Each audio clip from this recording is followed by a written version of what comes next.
This is latest guys. It's special sikit, okay? So why special lah? I nak tunjuk dengan you ni. Okay, this is how it looks like. Okay, I dah charge. So let's open this thing. Okay, dia ada dia punya charger and extra earbud. Betul.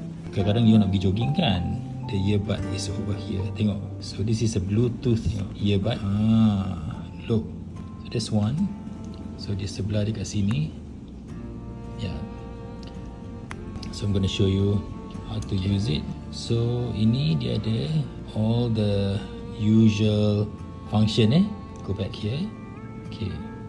You can check the battery. Kalau you go this way, see, you ada a few function kat situ.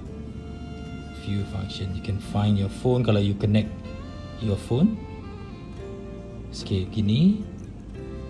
See, kalau you press tu, you ada walking, running, hiking, cycling. It's easy to use. Let's say running, you choose running. Then it will start lah. Okay, just press then stop. Okay, so let's link this thing. Ni dia app dia. Okay, let's link.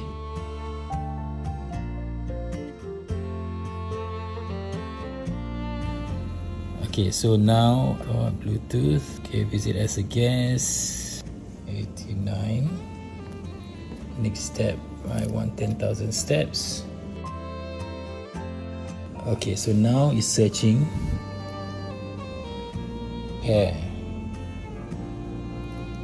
Yes, so it's already linked. So right now the time on the is 108 and I think it's 108. So it's sync. Most asked question that I get, okay, how to change clock face? Senang je tekan kat tengah until you get this.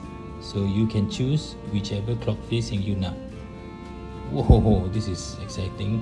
Okay, so I think I want to try this. There, change. Dia charge pakai, dia ada charger, dia pakai magnetic charge. You boleh adjust the brightness here. Okay guys, go to kedaisujimi.com and get yours today.